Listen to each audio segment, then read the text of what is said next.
Ladies and gentlemen, do you know what this weapon is? If you're shaking your head no or squinting at the screen with your head cocked, I don't blame you one bit. This is the aggressive frame fusion rifle Coriolis Force, the only one of its kind. This weapon was released in Beyond Light as part of the Europa Planetary Weapon Pool, and I do believe this weapon was acquired by everybody who made their way through the main Beyond Light campaign. But as with most fusion rifles back then, a lot of people probably deleted it without ever pulling the trigger on it or giving it a second look. And it almost feels like Bungie themselves forgot about this archetype. Like I said earlier, this is the only aggressive frame fusion rifle ever to be released. And when Bungie did their class-wide weapon rework of fusion rifles, you know, the one where they dropped this wall of text highlighting all the changes, nowhere in this whole long write-up were aggressive frame fusions or Coriolis Force ever mentioned. But still, it does exist. And since we're playing in Season of the Fusion Rifle currently, I thought it might be worth another quick look. Only a quick look though, because I did review this weapon once already, and nothing has really been altered or changed regarding the function of this weapon. But I was still interested to see where it landed as far as damage output within the weapon class.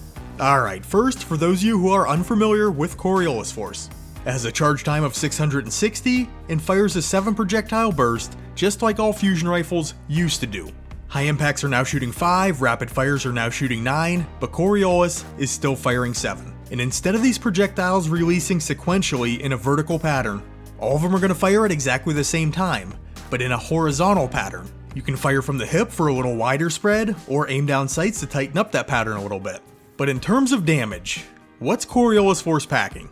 And listen, this isn't going to be a comprehensive breakdown of every fusion rifle archetype, factoring in every charge time combination with this damage perk or that damage perk or god roll versus god roll, because this video pretty much serves that purpose. And it's been made by Swalesy. If you're someone who really loves to dig deep, and I mean deep, into comprehensive damage numbers, you want to check out his work, believe me. This cat knows his stuff. His content and his channel are definitely worth your time. What I'm presenting here is more big picture type stuff, a general overview if you would. Base damage per bolt, base damage per burst, and base single mag damage per second to see where Coriolis Force slides in. Starting out with a high impact frame, Iota Draconis, which fires 5 projectiles. Each one's hitting for 7,152, so damage per burst, 35,760. Testing single mag damage per second with 6 rounds. Measuring from the initial trigger pull of the first burst until the final burst begins to release, I have it clocked at 8.82 seconds to fire off 6 rounds. Single mag damage per second is sitting at 24,327. For a precision frame, main ingredient, charge time 740. This is firing 7 projectiles, each one hits for 4,614, totaling out to 32,298 in a single burst. Time to fire 6 rounds comes in at 7.72 seconds. So, single mag damage per second here, 25,102. For our adaptive frames, I'm using Dreambreaker. Base damage per projectile, 4,449. Damage per burst with adaptive still firing 7 projectiles, 31,143. Time to fire off 6 rounds at a 660 charge time, 6.73 seconds. Single mag damage per second comes in at 27,764. For our rapid fire frames, I'll be using Null Composure, 460 charge time. This fires 9 projectiles per burst, with each one landing for 3,396. Total damage per burst, 30,564. Time to fire off 6 rounds, 5.34 seconds. Single mag damage per second, 34,341. Now that we have that established, aggressive frames, or the aggressive frame, Coriolis Force. Charge time 660, firing 7 projectiles per burst. Damage per projectile, 5,013. Damage per burst, 35,091. I was able to fire off 6 rounds in 7.72 seconds, so damage per second within a single magazine sits at 29,242. And like I said earlier, these damage numbers can and will fluctuate when you start taking weapon perks into account. But this should serve as a good solid set of baseline numbers that you can figure any damage increase off of. When we order these archetypes up though, looking at damage per burst and DPS within a single magazine, Coriolis Force sits at number 2, just behind high impacts by 700 points when looking at the single burst damage. And when looking at the single mag DPS, it claims the number 2 slot there as well. It does come in a good ways behind rapid fires, who are far and away the best in that category, but it does come in ahead of every other archetype. This kind of breaks the mold as to how most weapon classes are structured in Destiny 2 regarding the damage. Generally, faster firing weapons have a higher damage per second, but lower overall damage output. Slower firing weapons tend to hit harder, but do falter when it comes to DPS. Coriolis Force is kinda doing both for you. But 3 issues to think about. 2 minor, 1 major. When firing Coriolis Force at its max fire rate, it felt a little bit strange, almost like there was a little hiccup between the bursts. The charge time is 660, so I figured it would match the fire rate of our adaptive frame fusions. But because of that little delay in between bursts, it actually comes in alongside of our precision frame fusions, who have that 740 charge time. Another thing to consider, most enemies in the game are taller than they are wide. So you might need to use this weapon in a little bit tighter to make sure every projectile is making contact. It's not a terrible trade-off though for using a weapon that has very good burst damage and very good DPS numbers within the weapon class. But onto the major flaw that this weapon carries with it, and it ties back to the Particle Deconstruction artifact mod.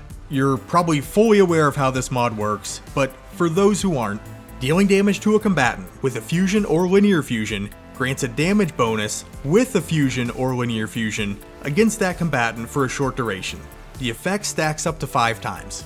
It's an extremely powerful mod, since the maximum debuff you can achieve with this mod alone is a very substantial 40%.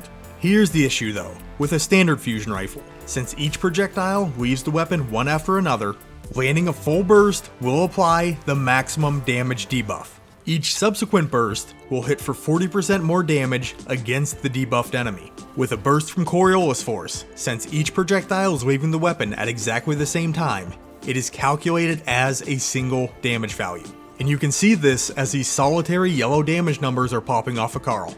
Meaning it's going to take 5 bursts from this weapon to ramp up to the max target debuff. In the interest of time and the fact that this is not a particle deconstruction breakdown, I'm not going to rework all of the damage numbers for each archetype, but just take a look at main ingredient for an example. On screen we see the damage from the initial burst coming in at 32,967. The following 5 bursts all connect for a total of 45,267. So the damage from 6 rounds fired is 259,452, single mag damage per second, 36,035. Coriolis Force sees its damage increase gradually with each burst. Burst 1, 35,091, Burst 2, 37,550, Burst 3, 40,179, Burst 4, 42,991, Burst 5, 46,001, and Burst 6 when we finally reach the max debuff, 49,220. Grand total, 251,032. Damage per second, 34,866. So with Particle Deconstruction figured in, Coriolis Force is falling short of an archetype that at base, it bested in both total damage output and single mag damage per second. Now there were a few times I was able to cheat this with positive results by hanging back and trying to get less numbers to compound. But it was inconsistent. Sometimes it worked out, sometimes it didn't. And like we talked about earlier, the further back you are, the more of a risk you run of missing some of those projectiles. And it's kinda sad to see. This is a unique archetype, and one that I thought maybe could get some traction here in Season of the Lost with the heavy focus on fusion rifles. And while I still don't feel like this is a bad fusion rifle, the way it interacts with Particle Deconstruction is nothing short of disappointing. Coriolis Force had potential, but once I ran the damage testing and saw the results, all I could do is shake my head and say, damn. But hey, if you did enjoy the video and you would like to support the content, like, share, subscribe, it all really helps out and it is all greatly appreciated. To contact me, Ironworker814 on Twitter, join our channel Discord, link is in the description, or comment down below and I will do my best to get back to you.